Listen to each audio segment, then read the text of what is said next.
Hey everybody, this is Rhys Trenhaile from the Vanguard Team at Manor Realty. With me is my teammate Kayla Maglovsky. Hi Kayla. Hi. So we decided, guys, that we were going to do this video to explain the numbers. So the one thing I want to say is if you want to get the actual financial details up front, you are not going to get them up front because that's private business of the business owner. You have to do an offer conditional upon getting the due diligence, getting the proof of what we're already about to show you. I can assure you that Kayla and I took over 2 weeks before listing this property to making sure the numbers are correct so that we're not wasting our time, we're not wasting the vendor's time, and most importantly, we're not wasting your time. Okay, so here we go. Let me share screen. Okay, guys, so we're going to get into the cash flow analysis for the condo, for the convenience store, which is 2 condos. We'll get into that. You've got 2022 and 2023. Those are the 2 years that the accountants have completed. Now, bear in mind, you've got point of sale sales here, cash sales here, and then they're also making money on the ATM machine that's in there. And that becomes your gross revenues per year, and you can see it's hovering around $500,000. From there, you've got your cost of goods, and then you've got all your expenses. Why we're doing this video is not for that. I know you guys already know that. Why we're doing this video is the third column over here, projected 2025. The projections for you are different than what the owner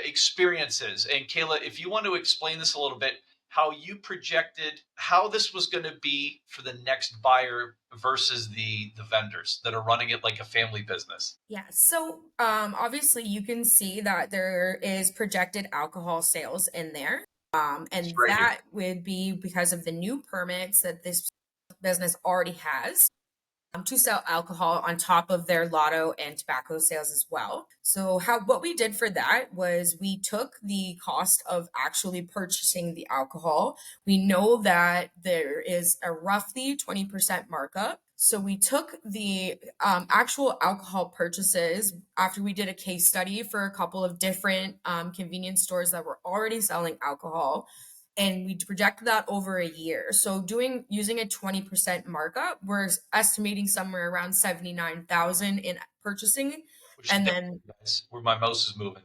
And then their projected alcohol sales be closer to 99 to 100,000. We tried to use as absolute basic as we could.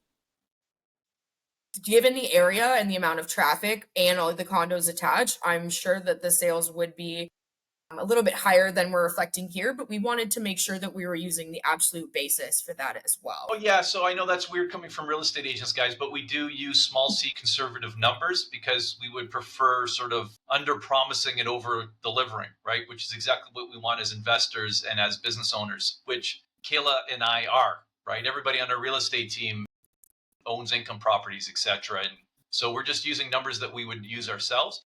The one thing I would add, Kayla, as well, is we didn't just ask 2 convenience stores, right? We also asked the booze sales reps what they were projecting for convenience stores, right?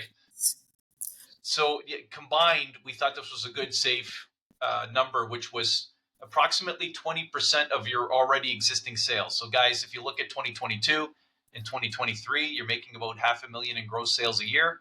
The booze reps and the convenience store owners all were estimating about the same thing, which was that they expected their sales to go up by about 20%, which is your 100,000, right? And then Kayla's correct, like about a 20% markup. So that means, you're making about $20,000 extra a year that the current owner is not going to make, right? Yeah. And Kayla, do you want to speak to salaries? Why we put salaries here as a highlight? So salaries, it really will depend on if you yourself or if it's going to be a family-run business. But what we wanted to do, we did want to include a salary expense. We used 12 hours a day at $17 an hour, 7 days a week.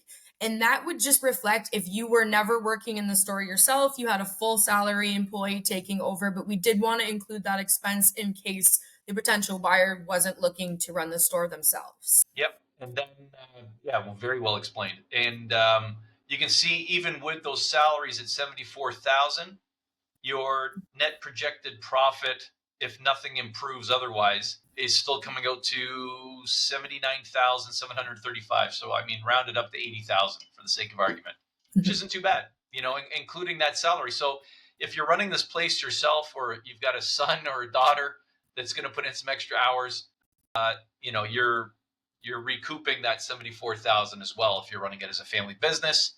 If you're not and you want to buy the business and have other people running it day to day, you can do that as well, and it's still profitable, right?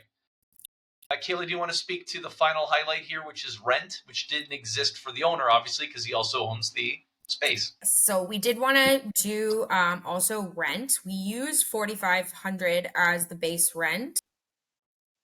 And this is just to show that even though you would be paying rent, you're still, at the end of the day, you're still netting a good amount. It really depends on the lease terms, obviously, but we wanted to overdo this one than as opposed to underneath. So we didn't want to steer anybody in the wrong direction. Yeah. The lease is negotiable, guys, right? If you get a lower lease, you might be paying a little bit more for the business. It's a sliding scale. But yeah, these are two large commercial condos that have been merged into one market. This isn't a tiny little convenience store, right? This is more like a mini market. So you're talking about a lot of square footage, right? So just keep that in mind. 500 would be the ultimate high point for rent. You could end up paying less than that. You've got to negotiate it, right? Mm-hmm. And we don't know. We don't know where that's going to land exactly. I think that's about it, Kayla. That should properly explain things to people. If they have any other questions or concerns, guys, as a buyer, you've got Kayla Maglovsky. She's a point woman on the listing. She's already been showing the property. So if you're interested, you better get hustling. There's been a lot of inquiries already. All right. Boy, that sounded like salesman speak, but it's true, isn't it? What have you had, 6 or 7 inquiries, and you've already been showing it? Yeah, I think today would be 7, already, and it's only been up for 24 hours. So yeah, get hustling, guys. It's a good one. It is a good one too. I used to live upstairs for 16 years, and I've seen how busy that place has stayed through good times and bad. Global meltdown, he was doing great. Yeah. All right. Kayla, thank you. Thank you.